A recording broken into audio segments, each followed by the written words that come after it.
नमस्कार मित्रांनो, माझ्या चॅनलमध्ये तुम्हा सर्वांचं स्वागत आहे. श्री गणेशाय नमः. जो भक्त नेहमी सदाशिव ही 4 अक्षरे उच्चारतो, भगवान शंकरांची पूजा करतो, तो अनेक जीवांचा उद्धार करतो. शास्त्राचे चांगले ज्ञान असलेले लोक अनेक प्रकारची प्रायश्चित्ते सांगतात, पण जो मनुष्य मुखाने शिवनाम घेतो तो शुद्धच होतो. त्याला अन्य साधनांची गरजच पडत नाही. शिवनामाचा महिमा असा परम अद्भुत आहे.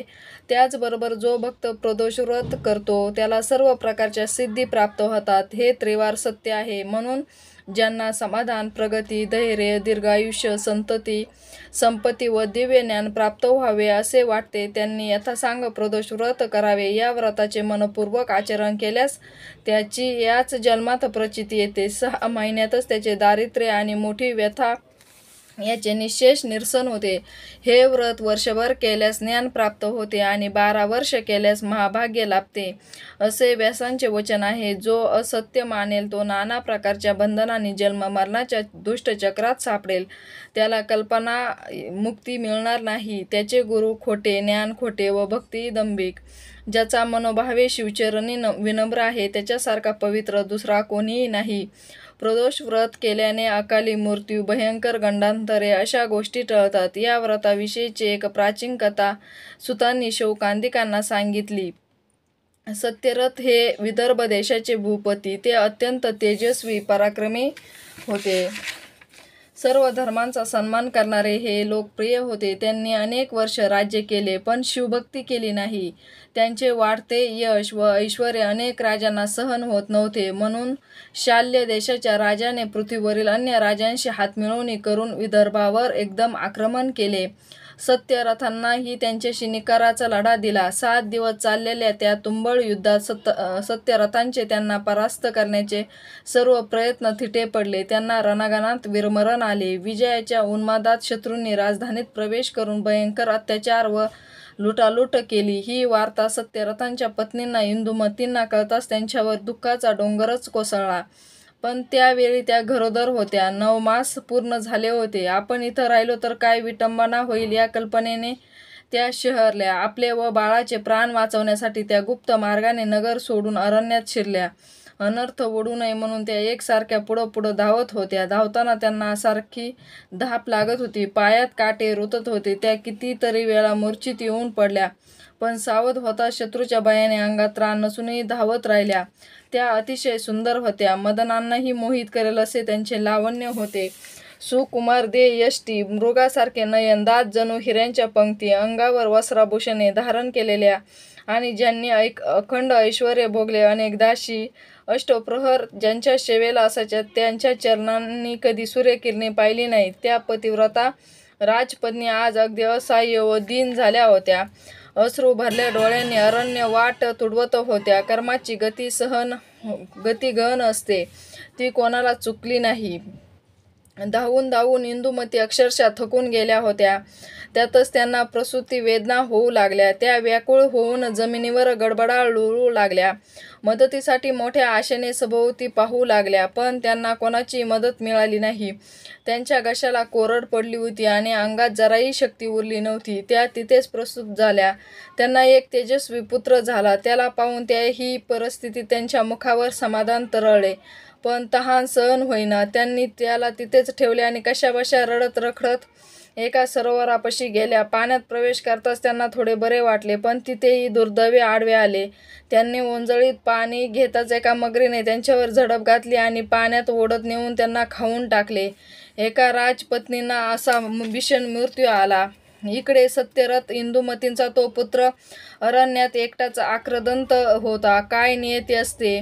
ज्याचे मोठे गोड कौतुक व्हायला हवे, त्याच्या जन्मानिमित्त नगरात जल्लोष व्हायला हवा, तो राजपुत्र अभ्रका अवस्थेत अनाथ झाला होता. पालापाचोळ्यात पडून टहा असे रुंदन करत होता. त्या आवाजाने एखादी हिंस्र शाप त्याच्यापाशी फिरकले नाही, हेच मोठे भाग्य. काही वेळाने उमा नावाच्या एका विधवा ब्राह्मणी आपल्या एका वर्षाच्या मुलाला कडेवर घेऊन तिथून जाऊ लागल्या. तेवढ्यात त्यांना बालकाचे रडणे ऐकू आले. त्याचे आश्चर्य वाटून त्या आवाजाच्या रोखाने पुढे गेलाय, तेव्हा एके ठिकाणी ज्याची नाळही कापलेली नाही असा देखणा गोरा गोमटा नवजात बालक रडत असलेला पाहून त्यांचे काळीच गलबलले. त्या विचार करू लागल्या, अरे रे, ह्या बाळाला इथे कोणी टाकले? याचे जन्मदाते इतके निष्ठुर कसे झाले? आता याला कोण सांभाळणार? त्यांच्या बाबतीत चौकशी करावी तर आपणास कोणीही दिसत नाही. काय करावे? हा कोण, कोणाचा, याची जात कोणती, काही कळत नाही. तसेच वाघ लांडगे खातील म्हणून याला इथेच टाकून जायलाही जीव धजावत नाही आणि याची अवस्थाही बघवत नाही. ते काही नाही, आपण याला न्यायचे व याचे पालनपोषण करायचे. देव मोठा आहे, तो आपल्याला सांभाळेल. पण मी याला इथेच टाकून गेले तर तो आपल्याला कधीच क्षमा करणार नाही. त्यांनी आपल्या मुलाकडे पाहिले व मग त्या तान्ह्या बाळाकडे पाहिले. त्यावेळी मातृसुलभ वात्सल्याने त्यांचे हृदय भरून आले, डोळ्यात पाणी तरळले. त्यांनी त्या बाळाला उचलले आणि त्याला प्रेमाने स्तनपान करू लागल्या. पण एकदा त्यांच्या मनात संभ्रम निर्माण झाला. काय करावे? या बाळाला न्यावे की नेऊ नये? याची आई वाट चुकली असेल तर ती परतून आली तर बाळ नाही असे पाहून तिला किती दुःख होईल. त्या संभ्रमामुळे ज्यांचा निश्चय होईना, तेव्हा भगवान शंकर साधूंचे रूप घेऊन त्यांच्यापाशी आले व म्हणाले, ए ब्राह्मणी, या बाळाला तुम्ही घेऊन जा. याचे नीट संगोपन करा. हा क्षत्रिय राजपूत मोठ्या भाग्याने तुम्हाला सापडला आहे. पण या गोष्टीची कुठेही वाच्यता करू नका. तुमच्या मुलासारखाच याचाही प्रतिपाळ करा. गरिबाला आकस्मिक गुप्तधन सापडावे तशीच ही घटना आहे. तुमची पूर्व पुण्याई थोर म्हणूनच हा मूल्यवान ठेवा तुम्हाला लाभला आहे. त्यानंतर भगवान शंकर अंतर्ध्यान पावले. त्या मार्गदर्शनाने उमा ब्राह्मणीच्या मनातील शंकेचे पूर्ण समाधान झाले होते. दोन्ही मुलांना बरोबर घेऊन त्या पुढील मार्गक्रमण करू लागल्या. सुचिव्रत हे त्यांच्या मुलाचे नाव. त्यांनी राजपुत्राचे नाव धर्मगुप्त ठेवले. या दोन्ही मुलांना कडेवर व खांद्यावर घेऊन त्या घरोघरी भिक्षा मागत असत आणि कोणी विचारणा केल्यास हे दोघे माझेच पुत्र आहे असे सांगत असत. अशा प्रकारे हिंडता हिंडता काही काळाने त्या एक चक्र नगरीत गेल्या. तिथे भिक्षा मागत फिरत असताना त्यांनी एक शिवालय पाहिले. तिथे अनेक ब्राह्मण जमले होते. गाभाऱ्यात ऋषीश्रेष्ठ शांडिल्य भगवान शंकराची विधियुक्त पूजा करत होते. उमा दोन्ही मुलांना घेऊन त्या मंदिरात प्रवेशला आणि एका जागी बसून शिवजींची पूजा पाहू लागल्या. तेव्हा त्यांना व त्यांच्या मुलांना पाहून शांडिल्य म्हणाले, कर्मगती कशी गहन असते पहा. हा एक राजपुत्र आहे, पण आज हीन दीन होऊन नशिबात लिहिलेले भोग भोगत आहे. या गरीब ब्राह्मणीच्या सहवासात हल अपेष्टा सोसत वाढत आहे. हे ऐकताच त्यांनी शांडिल्यांचे पाय धरले व त्यांना विनंती केली. म्हणाल्या, महाराज, आपण त्रिकालज्ञानी आहात, समर्थ आणि बुध भविष्य जाणणारे आहात, म्हणून माझ्यावर कृपा करून या माझ्या धाकट्या मुलाबद्दल काही सांगा. हा कोण आहे? याचे माता पिता कोण आहे? ते जिवंत आहेत की नाही? हे सर्व काही सांगा. तेव्हा त्यांची जिज्ञासा जाणून शांडिल्य म्हणाले, ए ब्राह्मणी, हा तुमचा धाकटा मुलगा विदर्भ देशाचे भूपती सत्यरथ यांचा पुत्र आहे. सत्यरथ पूर्वजन्मीचे राजाच होते. ते प्रदोष समयी प्रेमपूर्वक शिवभजन करत असत. एकदा शत्रूने आक्रमण करून त्यांच्या नगराला चहूकडून वेढले. तेव्हा ते शिवपूजेत मग्न होते. शत्रूचा गलबाला ऐकून ते पूजा अर्धवट टाकून उठले आणि शस्त्रसज्ज होऊन रणांगणाकडे धावले. तेवढ्यात त्यांचे प्रधानजी येताना दिसले. त्यांनी शत्रू राजाचा पराभव करून त्याला धरून आणले होते. सत्यरथांनी त्याचा शिरच्छेद करण्याची आज्ञा दिली. या विजयाच्या उन्मादात आपले शिवपूजन अर्धवट राहिले त्याचे त्यांना भान राहिले नाही. त्यांनी तसेच भोजन केले. या दोषामुळे या जन्मात ते अल्पायुष्य होऊन शत्रूकडून मारले गेले. म्हणून शिवपूजन अर्धवट सोडू नये. याच्या मातुश्रींना इंदुमतींना पूर्वजन्मी आपल्या सवतीचा वध केला होता. त्या सवतीने या जन्मी मगरीच्या रूपाने त्यांचा जीव घेतला. अर्थात स्वतःच्या स्वार्थासाठी दुष्ट बुद्धीने जे कर्म करावे ते सर्व कालांतराने दुःख रूपाने भोगावेच लागते. या धर्मगुप्ताबद्दल काय सांगावे? याने गेल्या जन्मी कोणतेही शिवव्रत केले नाही, म्हणून या जन्मी राजपुत्र असूनही हा लहानपणीच अनाथ पोरका झाला. अरण्यात एकाकी पडला व याला माता पितांचे सौख्य लाभले नाही. भगवान शंकर म्हणजे देवादिदेव, अत्यंत कृपाळू, विश्वनाथ. त्यांची मनपूर्वक सेवाभक्ती करणाऱ्याला कसलीही कमतरता पडत नाही. म्हणून प्रदोष काळी एकाग्र चित्ताने शिवभजन करावे. ते पूजन अर्धवट टाकून केव्हाही उठू नये. प्रदोष काळी भवानींना प्रतिष्ठित करून कैलासनाथ त्यांच्या पुढे नृत्य करतात. त्यावेळी सरस्वती वीणा वाजवतात, देवराज इंद्र वेणू वाजवतात, ब्रह्मदेव ताल धरतात, लक्ष्मी देवी सुस्वर गायन करतात, तर भगवान विष्णू मृदुंग वाजवून शिवजींच्या नृत्यगतीला साथ देतात. कुबेर हे शिवजींचे प्राणप्रिय मित्र. ते हात जोडून समोर उभे राहतात. यक्ष, गंधर्व, किन्नर, सूर आणि असुरही विनम्रतेने सन्मुख उभे असतात. प्रदोष काळाचा महिमा असा अगम्य आणि अनाकलनीय आहे, तो वेदाशास्त्रांनाही कळत नाही. शांडिल्याचे बोलणे पूर्ण होताच उमांनी विचारले, ऋषीवर्य, हा माझा मोठा मुलगा सुचिव्रत याला या जन्मी दारिद्र्य का आले? ते म्हणाले, ब्राह्मणी, या तुमच्या मुलाने पूर्वजन्मी लोकांकडून दुष्टपणाने दाने उकळली आहेत. याने स्वतः कधीही दानधर्म केला नाही, शिवपूजन केले नाही, म्हणून या जन्मी दारिद्र्य भोगत आहे. दूषित परान्य सेवनाने वाणीमध्ये, दूषित दानाने हातामध्ये व परस्त्रीची अभिलाषा धरल्याने डोळ्यांमध्ये दोष निर्माण होतात. तेव्हा उमांनी आपल्या मुलाला व राजपुत्राला शांडिल्याच्या चरणावर घातले व म्हणाल्या, महाराज, यांच्यावर कृपा करा. ही विनंती मान्य करून त्यांनी त्या दोघांना ओम नमः शिवाय या मंत्राचा उपदेश केला व पक्षप्रदोष, शनिप्रदोष यांचे महात्म्य समजावून सांगितले. ते म्हणाले, पक्षप्रदोष व्रत करणाऱ्याने त्रयोदशीस निराहार राहावे, सत्कार्य करावे. सूर्यास्तानंतर 3 घटका झाल्यावर भक्तिभावाने प्रदोष पूजेला आरंभ करावा. गोमयाने भूमी सारून तिथे मंडप उभारावा. त्यात केळीचे खांब, ऊस, पताका, रांगोळ्या व झालर यांनी सुशोभित करावे. स्वतः शुभ्र वस्त्र नेसावे. भाळी पांढरे गंध लावावे. सुगंधी पुष्प धारण करावीत. मग शिवलिंगांची स्थापना करून त्यांची विधियुक्त पूजा करावी. प्रथम आचमन व प्राणायामादी प्रारंभिक विधी करावेत. मातृकांसह अंतर्न्यास व ब्राह्मणास करावे. डावीकडे विष्णूंची आणि उजवीकडे अग्निदेवांची पूजा करावी. वीरभद्र, गणपती, अष्टमहासिद्धी, अष्टभैरव, अष्टदिक्पाल व सप्तावरण पूजा करावी. आधी शिवजींचे ध्यान करावे. मग यथाक्रम सर्व राजोपचार अर्पण करून त्यांची मनोभावे पूजा करावी. त्यांचे स्तवन करावे. म्हणावे, हे गौरीनाथा, ए उमारमणा, तुमचा जय जयकार असो. तुम्ही अत्यंत निर्मळ आहात, सोज्वळ आहात, कोटी चंद्राप्रमाणे शीतल आहात, सतचित आनंद स्वरूप आणि सर्वाताने परिपूर्ण व सनातन ब्रह्म आहात. मी तुम्हाला नमस्कार करतो. तुम्ही माझ्यावर कृपादृष्टी ठेवा. शांडिल्य ऋषींनी त्या दोघांना प्रदोष व्रत करायला सांगितले व त्या ब्राह्मणीने हे व्रत त्यांच्याकडून नीट करून घेण्याची सूचना केली. ऋषींचा उपदेश व आशीर्वाद मिळाल्यानंतर उमा दोन्ही मुलांसह एक चक्रा नगरीत राहिल्या. सुचिव्रत व धर्मगुप्त यांनी तिथे 4 महिने प्रदोष व्रत केले. शांडिल्याने त्यांना काही गोष्टी आधीच स्पष्ट सांगितल्या होत्या. आपली शिवपूजा आपणच यथाविधी करावी, ती दुसऱ्याला करायला सांगू नये. शिवपूजेचा कधीही कंटाळा करू नये. पूजेत शिवजींना अर्पण केलेल्या नैवेद्यात सर्व उपचारांवर केवळ त्यांच्या गणांचा अधिकार असल्यामुळे त्यांना अर्पण केलेल्या वस्तू तीर्थप्रसाद म्हणून कोणालाही देऊ नये. तसे केल्याने 100 ब्राह्मणांच्या हत्येचे पातक लागते. शिवपूजेच्या सामग्रीचे व साहित्याची कधीही चोरी करू नये, ते महापाप आहे. शिवजी स्वतः महान त्यागी आहेत, म्हणून त्यांच्या सेवेसाठी, पूजेसाठी स्वकष्टार्जित धन वेचावे व स्वतः परिश्रम घ्यावेत. ही गुरुवचने नीट ध्यानी धरून ती दोन्ही मुले अत्यंत आदराने शिवभक्ती करीत होती. पुढे काही दिवसांनी एक घटना घडली. उमापुत्र सुचिव्रत नदीकाठी खेळत होता. तेवढ्यात शेजारची दरड आकस्मिक कोसळली. त्या मातीच्या ढिगाऱ्यात त्याला द्रव्याने भरलेला एक घट सापडला. त्याने तो गुपचूप घरी आणला. ते धन पाहून त्याच्या मातोश्रींना खूपच आनंद झाला. त्यांनी शिवजींना नमस्कार केला व म्हणाल्या, बाळा, हा सर्व शिवकृपेचा प्रसाद आहे. तुम्ही दोघांनी प्रदोष व्रत केल्यामुळे आपले दारिद्र्य दूर झाले आणि हे आपले ऐश्वर्य असंच वाढत राहील. आता याचा निम्मा भाग तू धर्मगुप्ताला दे. ते ऐकताच धर्मगुप्त म्हणाला, दादा, तू आईचे ऐकू नकोस. आपण एकच आहोत. मग ही वाटणी कशाला? तसे पाहता या भूमीतील सर्व धनसंपत्ती आम्हा राजांचीच असते. आता मी सांगतो तसे कर. हे सर्व द्रव्य तुझ्याकडेच ठेव. ते बोलले. हे ऐकून उमांचे हृदय भरून आले. त्यांनी त्याला प्रेमाने जवळ घेतले. आता पोट्या पाण्याची चिंता नव्हती. दिवस आनंदात जात होते. हे दोन्ही कुमार नित्यनेमाने शिवध्यान व शिवपूजन करत असत. अशी काही वर्षे लोटली.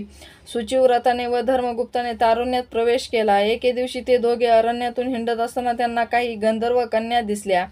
त्या खूपच सुंदर होत्या व खेळण्यात रममाण झाल्या होत्या. त्यांचे लावण्य पाहून त्या दोघांचे भानच हरपले. तेव्हा सुचिव्रत धर्मगुप्ताला म्हणा, अरे, परस्त्रियांकडे अशी लपून छुपून पाहू नये, त्यांची अभिलाषा धरू नये. त्या दृष्टीने आपले चित्त व परशाने आपली शक्ती हरण करतात. त्यांच्या सहवासाने काय अनर्थ होतात हे मी तुला सांगायला हवे काय? चल इथून. जाऊया, पण राजपुत्राचे त्याच्या बोलण्याकडे लक्ष नव्हते. सुचिव्रता, हे तू तिथेच थांब, मी त्यांना भेटून येतो, असे म्हणून तो मदनांसारखा देखणा राजपुत्र त्या गंधर्व कन्यांजवळ गेला. त्यांच्यामध्ये जी मुख्य होती तिचे नाव अंशुमती. कोद्रवीन नावाच्या गंधर्व राजांची ती कन्या लावण्याची पुतणीच होती. ती उपवर झाली होती म्हणून तिच्या पिताजींनी शिवजींना विचारले, देवा, माझी कन्या कोणाला देऊ? ते म्हणाले, गंधर्वराज, पृथ्वीवर माझा एक परमभक्त आहे, त्याचे नाव धर्मगुप्त. त्याच्या राजा सत्यरथांच्या या पुत्राला तू आपली कन्या दे. शिवजींचे हे वचन आज खरे होऊ पाहत होते, म्हणूनच अंशुमती योगायोगाने धर्मगुप्ताच्या दृष्टीस पडली होती. त्याला येताना पाहून अंशुमती स्वतःशीच विचार करू लागली, हा मदनांसारखा दिसणारा राजपुत्र आहे तरी कोण? याची अंगकाती किती तेजस्वी आहे. चंद्राने क्षीरसागरात स्नान करून आपला कलंक धुवून टाकावा तशी याचे धनुष्यमान घेतलेले अजान भाऊ पटकन नजरेत भरतील असेच आहेत. आणि चाल किती गंभीर व डौलदार आहे. वक्षस्थळी विशाल आहे. खरंच असे 32 शुभ लक्षणांनी युक्त असलेले व्यक्तिमत्व फार क्वचित पाहायला मिळते. याला पाहून माझ्या मनात या आनंदाच्या उर्मी कुठून उचंबळत आहे. हृदयाची धडधड अशी अचानक कशी वाढली बरे? हा अत्यंत गुणी राजपुत्र माझ्याशी वार्तालाप करायला येत आहे. याच्याशी सुसंवाद करायला तर एकांतच हवा, त्यात या सख्यांची लुडबुड कशाला? मग तिने एक युक्ती केली. आपल्या मैत्रिणींना सुगंधी पुष्पे आणण्यासाठी दुसऱ्या वनात पाठवले. त्याही चतुर होत्या. काय समजायचे ते समजले आणि ठीक आहे, आमचा व्यत्यय कशाला असे म्हणून हसत खिदळत दूर निघून गेल्या.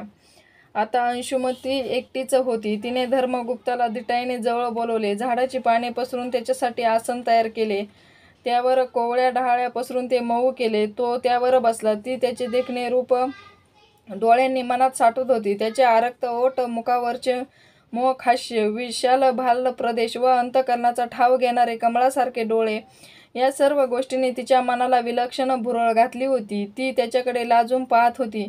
तोही तिच्यावर मुग्ध झाला होता. त्याच्या प्रेमळ कटाक्षाने ती गंधर्व कन्या केव्हाच विद्ध झाली होती. तथापि स्वतःला सावरून ती म्हणाली, ए राजसा, तू तर शृंगार रसाचे सरोवर आहेस. त्यात राजहंसीप्रमाणे विहार करायला मला नक्की आवडेल. तुझ्या चंद्रासमान दिव्य मुखाकडे पाहून माझी मनोरूपी चकोर अक्षरशः नृत्य करत आहे. माझे नेत्ररूपी भ्रमर तुझ्या मुखकमलाकडे सारखे झपावत आहे. तुझे बोलणे म्हणजे मेघांचा वर्षाव.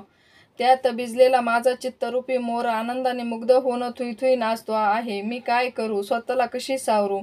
माझे प्रेम कसे व्यक्त करू? तुझ्या भेटीने झालेला आनंद कसा व्यक्त करू? मी तुला मनाने वरले आहे. बोलता बोलता तिने स्वतःच्या गळ्यातली मोत्याची माळ काढून त्याच्या गळ्यात घातली आणि आता मी काय वाचा मनाने तुझीच पत्नी झाली आहे असे म्हणून त्यांच्या चरणावर मस्तक ठेवले. धर्मगुप्त म्हणाला, ये गंधर्व कन्ये, तुझ्या मनाचे मोठेपण पाहून मी खरोखरच धन्य झालो आहे. तू मला वरलेस हेही ठीक आहे, पण मला आई नाही, वडील नाही. मी राज्यभ्रष्ट पित्याचा मुलगा असूनही एक गरीब ब्राह्मणीने मला वाढवले आहे. तू लाडाकोडात वाढलेली आहे, सर्व प्रकारचे ऐश्वर्य भोगणारे आहेस. अशा परिस्थितीत तुझे वडील मला जावाई म्हणून स्वीकारतील का? म्हणून माझा विचार सोडून दे. अंशुमती म्हणाली, त्याची चिंता नको. मी माझ्या पिताजींची संमती घेऊन 3 दिवसांनी इथे परत येईन. तेव्हा आपण विवाह करू. माझे वडील या प्रस्तावाला आनंदाने होकार देतील याची मला खात्री आहे. त्यालाही ते पटले. 3 दिवसांनी पुन्हा तिथेच भेटायचे असे ठरवून त्याने तिचा निरोप घेतला. अंशुमती आपल्या सख्यांसह गंधर्वलोकी गेली. तिने पिताजींची भेट घेऊन त्यांना आपले मनोगत सांगितले. तेव्हा शिववचनाप्रमाणे सर्व योग जुळून येत आहे हे पाहून कोद्रवीन गंधर्वांना आनंद झाला. त्यांनी तत्काळ होकार दिला. त्यांची आज्ञा मिळाल्याने तिचे अंतःकरण सुखावले. ती आपल्या सुखी वैवाहिक जीवनाची स्वप्ने रंगू लागली. धर्मगुप्ताने सुचिव्रताला सर्व हकीकत सांगितली. ती ऐकून त्यालाही खूप आनंद झाला. त्या दोघांनी श्री गुरु शांडिल्याचे वचन आठवले आणि या सर्व त्यांच्याच कृपेचा प्रसाद आहे हे लक्षात आले. ते गुरुचरणी आसक्त असतात, त्यांच्या उपदेशानुसार वागतात व त्यांची मनपूर्वक सेवा उपासना करतात. त्यांना सर्व प्रकारचे सौख्य व ऐश्वर्य प्राप्त होते. गुरुदेव त्यांचे सर्वत्र रक्षण करतात. घरी गेल्यावर त्यांनी आपल्या मातोश्रींना वनातील सर्व वृत्तांत सांगितले. तेव्हा त्या म्हणाल्या, शिवभजनाने मनुष्याचा खरोखरच उद्धार होतो, त्यांचे कल्याण होते. तुम्ही भक्तिभावाने प्रदोष व्रत केलेत हे त्यांचेच पुण्यफळ आहे. 3 दिवसांनी ते दोघे बंधू पुन्हा त्या वनात गेले. तिथे गंधर्व राज कोद्रवीन लग्नाच्या सर्व तयारीनिशी सहपरिवार आले होते. आपल्या जावाईला पाहून त्यांना खूपच आनंद झाला. त्यांनी त्यांचे उत्तम आदरातिथ्य केले. छत्र, शेणा व पालखी पाठवून उमांना मोठ्या सन्मानाने तिथे बोलावून आणले. 4 दिवस चाललेल्या त्या विवाह सोहळ्यात सर्व विधी यथासांग पार पडले. गंधर्व राजांनी उमा ब्राह्मणींना स्वर्गातील नानाविध मूल्यवान भेटवस्तू दिल्या. जावायला 1,00,000 रथ, 1,00,000 घोडे, 10,000 हत्ती, 1,00,000 दासदासी, अक्षय धनकोश, दिव्य रत्नांच्या राशी, दिव्य धनुष्य, अक्षय भाते, अपार सेना, महापराक्रमी गंधर्व सेनापती आणि भरपूर वैभव दिले. अंशुमती दिव्य रथात बसून पतीसह सासरी आली. गंधर्व राजा आपल्या लोकी परत गेले. पुढे काही दिवसांनी धर्मगुप्ताने चतुरंग सेनेसह विदर्भावर स्वारी करून राजधानीला वेढा घातला. नगर दुर्गावरून तोफांचा बडीमार होऊ लागला. पण गंधर्वाचे बळ अफाट होते. त्यांनी शत्रूचा बिमोड करून त्यांच्या ताब्यात गेलेले ते राज्य जिंकून घेतले. सत्यरथांचा वध केला होता. धर्मगुप्ताने त्याला जिवंत पकडून आपल्या ताब्यात घेतला. या विजयाची त्याची सर्वत्र कीर्ती झाली. देशोदेशीचे राजे त्याला कारभार देऊ लागले. पुढे एका उत्तम मुहूर्तावर तो सिंहासनावर रूढ झाला. त्याने आपली पत्नी, माता व बंधू यांच्यासह पुष्कळ वर्ष उत्तम राज्यकारभार केला. सुचिव्रताला युवराजपद दिले. शांडिल्य गुरूंचा थोर सन्मान करून त्यांना दक्षिणा देऊन अपार धनदौलत, दिव्य रत्न, आभूषणे व वस्त्र दिले. शिवकृपेने त्यांच्या राज्यात दुष्काळ, दुर्भिक्ष अशी कोणतीही परिस्थिती कधीच उद्भवली नाही. आदी, व्याधी, दुःख, शोक, कलह, विघ्न या सर्व गोष्टी तिथून समूळ नाहीशा झाल्या. सर्वत्र सुख, शांती, समृद्धी नांदू लागली. त्याने लोकांच्या हिताच्या अनेक गोष्टी केल्या. त्यामुळे त्याचे प्रजनन, ब्राह्मण व नातलग त्याला नेहमीच आशीर्वाद देत असत. त्याच्या कारकिर्दीत घरोघरी आनंदी आनंद होता.